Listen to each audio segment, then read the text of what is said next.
Oke, video kali ini saya akan kembali test ride motor dari Yamaha Matic 150cc, kompetitor dari Honda PCX 150, yaitu Yamaha NMAX 155 tahun 2019.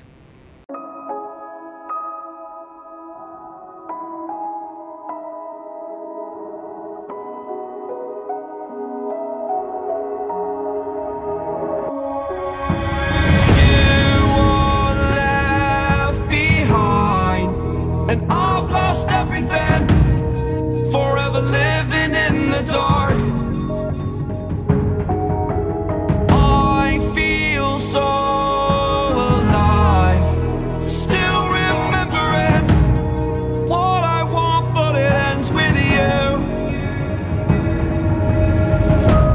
Candlelight has gone out, some will win and some will lose.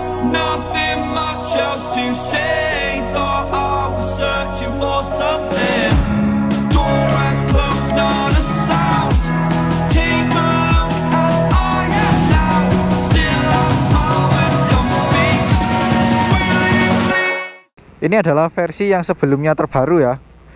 Dan ini warnanya hitam doff dengan velg berwarna krim atau ya krim lah. Saya sangat suka dengan warnanya. By the way, ini punya teman saya. Ini namanya, nanti di follow ya Instagramnya. Dan secara desain kita lihat, menurut saya ini lebih oke. Kalau selera saya ya, ini lebih oke daripada Honda PCX 150. Karena ini lebih sporty, lebih kelihatan lebih gagah sih. Apalagi dengan warna hitam doff, dan ada juga sih aksen hitam glossy-nya di sini. Dan ini saya suka emblemnya ini atau tulisan NMAX-nya ini timbul dan berwarna emas. Tapi untuk 155-nya ini hanya stiker biasa. Tapi it's okay. Oke, kita lihat dulu untuk bagian depan. Bagian depannya seperti ini. Coba kita standar tengah dulu ya, biar nggak miring. Nah, untuk lampu depannya seperti ini. Bisa kita lihat, sangat bagus. Coba kita nyalakan lampunya. Nah, ini bisa dilihat. Untuk lampu DRL-nya ini masih bohlam biasa berwarna kuning. Dan lampu utamanya sudah LED. Untuk lampu jauhnya juga LED ya. Coba kita hidupkan. Nah, ini dia. Untuk lampu sein, ini juga masih bohlam biasa. Tapi saya suka peletakannya karena ada di bawah. Jadi kelihatan mogeluk ya. Ya, ciri khas dari Matic Yamaha sih. Dan untuk lampu belakangnya seperti ini ya. Lampu belakangnya yang belakang ini masih bohlam biasa. Dan lampu seinnya juga demikian. Tapi untuk lampu sein ini sudah LED ya. Jadi untuk secara lampu masih kalah dengan kompetitornya. Oke, sekarang kita lihat untuk kaki-kakinya. Yang depan ini, ban depan ini pakai ukuran 110/70 ring 13. Dan di sini bisa kita lihat, di sini ada sensor speed ya untuk ABS, karena ini adalah tipe ABS, tipe tertingginya. Dan ini velgnya 3 inci. Jadi cukup lebar. Jadi kelihatan oke sih. Velgnya 13 in, beda dengan kompetitornya yang 14 in. Jadi ini lebih gambot kesannya. Dan sekarang kita lihat yang belakang. Yang belakang ini pakai ukuran 130/70 ring 13. Dengan lebar velgnya ini 3,5 in. Jadi juga cukup oke. Dan yang saya suka di sini adalah suspensinya ini yang belakang sudah dilengkapi dengan subtank. Jadi peredamannya lebih oke. Dan juga di sini bisa di setel untuk tingkat kekerasan atau keempukannya. Dan ini sama yang punya itu di setel empuk, jadi untuk kenyamanan ya. Maaf ini agak kotor karena tadi sempat melewati genangan air. Dan untuk bentuk knalpotnya seperti ini.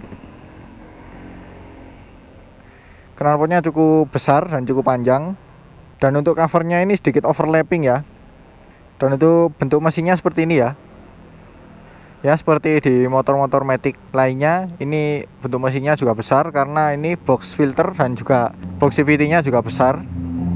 Tapi lebih besar Honda PCE kalau nggak salah ya, kalau secara tampilan sih.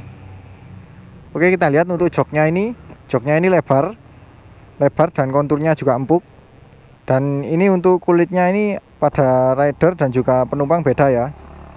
Teksturnya di rider ini kasar, kalau di penumpang itu halus. Dan di sini ada tulisan NMAX, dan di sini ada jahit-jahitan ya, aksen warna emas, jadi menambah kemewahan. Untuk belnya seperti ini, belnya dicat warna hitam glossy dan tidak ada cover seperti di kompetitornya. Ya, jadi masih sangat cocok untuk motor ini. Nah, sekarang coba kita lihat seberapa besar sih bagasinya. Cara membukanya itu tidak seperti di kompetitornya yang pakai tombol. Di sini masih pakai kunci, tapi kuncinya jadi satu di sini. Caranya pada saat kunci kontak posisi off, ini kita putar ke kiri tanpa menekan ya. Kalau menekan itu untuk mengunci stang. Jadi seperti ini.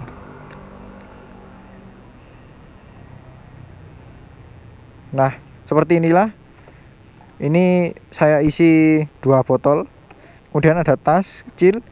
Di sini ada tripod, stabilizer atau gimbal. Di sini ada 2 mantel dan masih ada sisa ruang sih sedikit. Dan ini bisa muat helm. Tapi untuk meletakkan helm di sini harus posisi dibalik ya. Bagian atasnya itu ada di bawah. Kalau tidak begitu tidak akan masuk. Helm full face bisa sih ini masuk. Jadi ini nggak terlalu panjang tapi dalam. Tapi kalau di kompetitornya itu panjang tapi nggak terlalu dalam. Jadi seperti itu. Untuk footstepnya seperti ini ya. Model jagung seperti motorsport. Beda di Honda PCX 150 yang modelnya itu menyatu dengan bodi. Jadi lebih seirama. Kalau ini masih kelihatan. Jadi lebih sporty sih kalau menurut saya. Oke, sekarang kita lihat bagian kokpit ya. Saya akan naik dulu.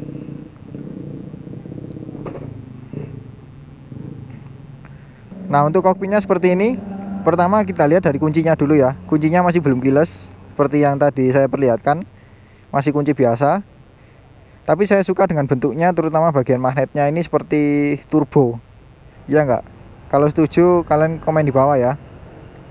Dan di kunci kontak sini itu bisa untuk membuka jok seperti yang saya jelaskan tadi. Dan juga untuk mengunci stang. Ya tentunya juga untuk menghidupkan mesin ya. Untuk mengunci stang seperti di motor pada umumnya, kita harus ditekan dulu, kemudian kita putar ke sebelah kiri. Seperti ini. Dan untuk menutup lubang kuncinya kita tidak perlu memakai magnet kunci, kita cukup tekan tombol seperti ini. Nah, jadi cukup simpel. Tapi membukanya juga tetap memutarnya pakai magnet.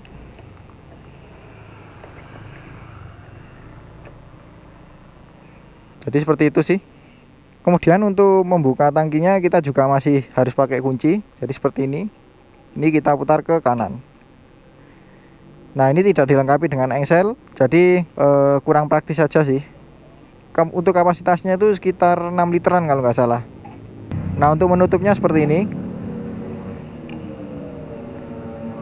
Nah, jadi seperti itu.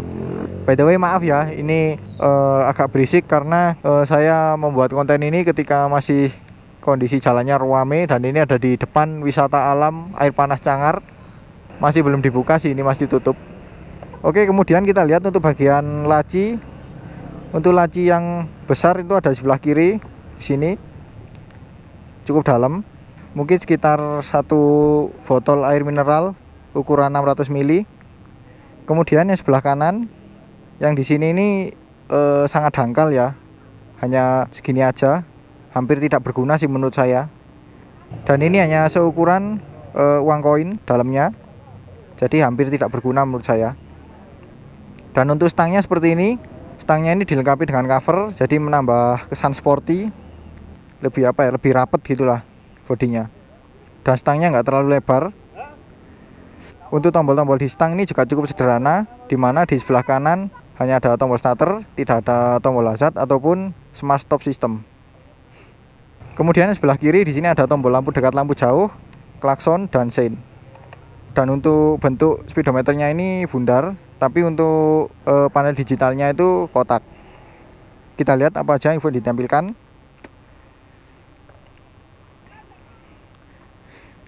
Nah, di sini ada indikator, beberapa indikator. Ada indikator sein kiri dan kanan. Kemudian di sini ada indikator cek engine, indikator suhu dan juga indikator lampu jauh. Dan di panel ini, panel digitalnya, di sini ada jam, kemudian penunjuk sisa bahan bakar, kemudian penunjuk kecepatan, dan juga ukuran seberapa irit kita memakai motor ini. Semakin irit maka akan semakin tinggi ukurannya, tapi kalau kita semakin boros maka akan semakin rendah. Dan di sini ada penunjuk konsumsi bahan bakar rata-rata, ini 36,1 km per liter tadi saya coba. Kemudian bisa kita rubah di tombol select ini. Di sini ada odometer, kemudian trip 1, trip 2, oil trip, fuel trip, dan konsumsi bahan bakar rata-rata ketika kita posisi jalan. Dan kembali ke konsumsi bensin rata-rata. Dan untuk resetnya ini tidak bisa menampilkan info apa-apa. Coba kita tekan dua-duanya untuk select dan set. Di sini kita bisa mengganti jam dan juga menit sesuai dengan jam di waktu tempat kita masing-masing ya. Jadi seperti itu. Ya, jadi overall ini hampir sama persis dengan Honda PCX 150. Dan juga ini sudah negatif display, di mana backgroundnya berwarna gelap dan angkanya lebih terang. Oke, sekarang saya akan coba jalan ya di daerah Cangar sini, dan juga nanti akan saya coba di jalan raya juga. Gimana sih performa mesinnya ketika dipakai nanja atau ketika dipakai untuk handling, dan saya pakai boncengan juga.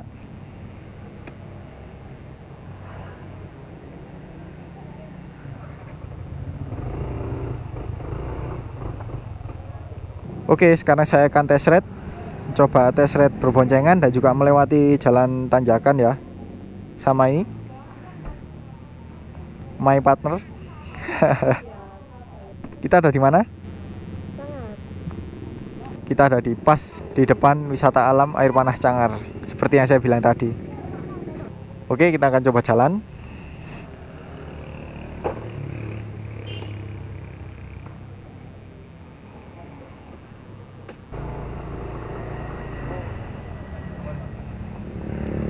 Oke, jalannya cukup ramai. Ya, bisa dibilang sangat ramai sih. Karena ini libur 17 Agustus.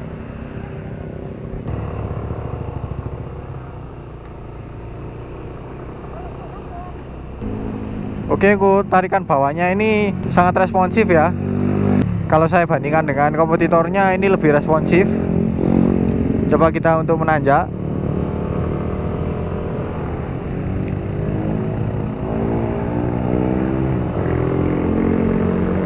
Dipakai menanjak pun juga cukup enak. Jadi kita tidak perlu membuka throttle gas lebih dalam, karena sudah sangat responsif tarikan awalnya.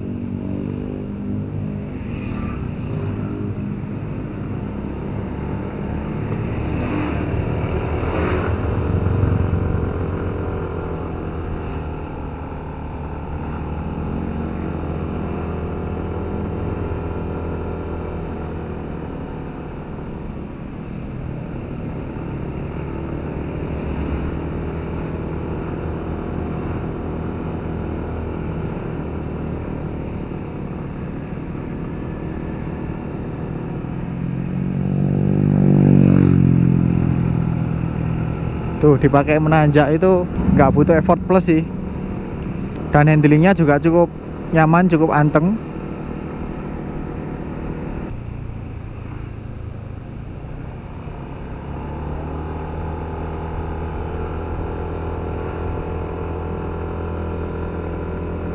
Sangat enak sih motor ini.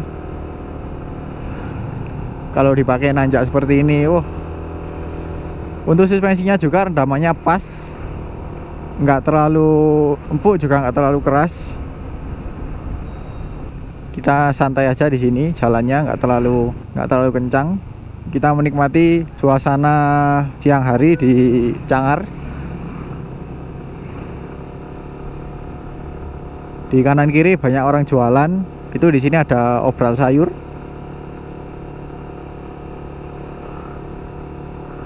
Dan banyak juga orang untuk berfoto ya. Di sini berhenti di pinggiran untuk istirahat ataupun untuk foto-foto.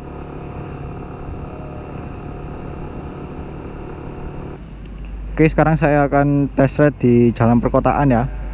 Ini di pusat kota Batu. yang jalannya sekarang macet ya.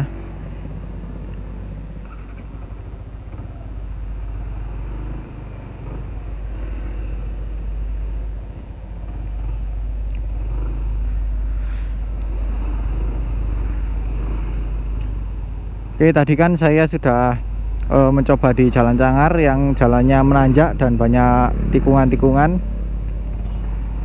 Sekarang saya akan coba untuk riding di pusat kota Batu yang kebetulan jalannya ini cukup ramai. Untuk remnya ini yang depan agak butuh lebih dalam ya, menarik tuasnya, tapi pakem. Yang belakang justru malah pendek, juga sama-sama pakem.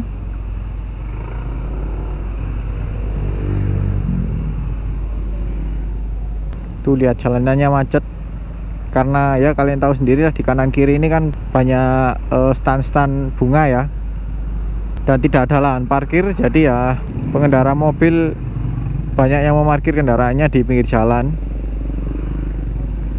Jadi ya gini, bikin macet.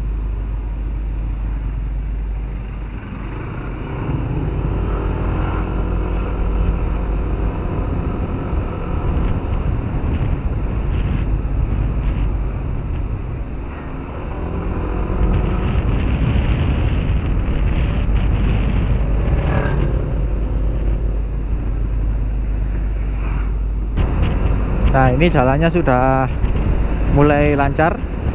Kita lihat nanti di daerah alun-alun apakah masih macet atau lancar.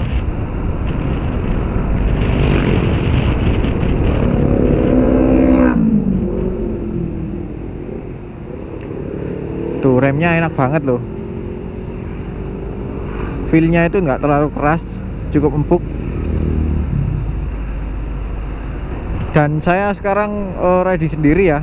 Kalau tadi di Cangar kan saya ridingnya berboncengan. Kalau sekarang sendiri. Kalau sendiri ini suspensinya juga masih nyaman, masih enak lah. Redaman suspensinya cukup oke. Jadi guncangannya itu nggak sampai ke perut ya.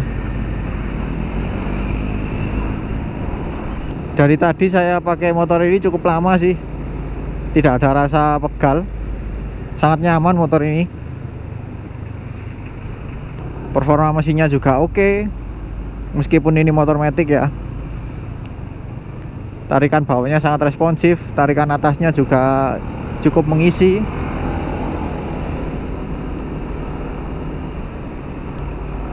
Oh, jalannya di alun-alun masih cukup lancar.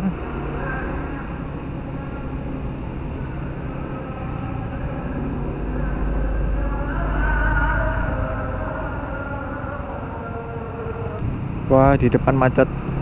Ya udah deh, saya closing di sini aja ya. Oke, sekian dulu video kali ini. Kalau kalian suka dengan video ini jangan lupa di like. Kalau ada pertanyaan, kritik atau saran silahkan komen di bawah.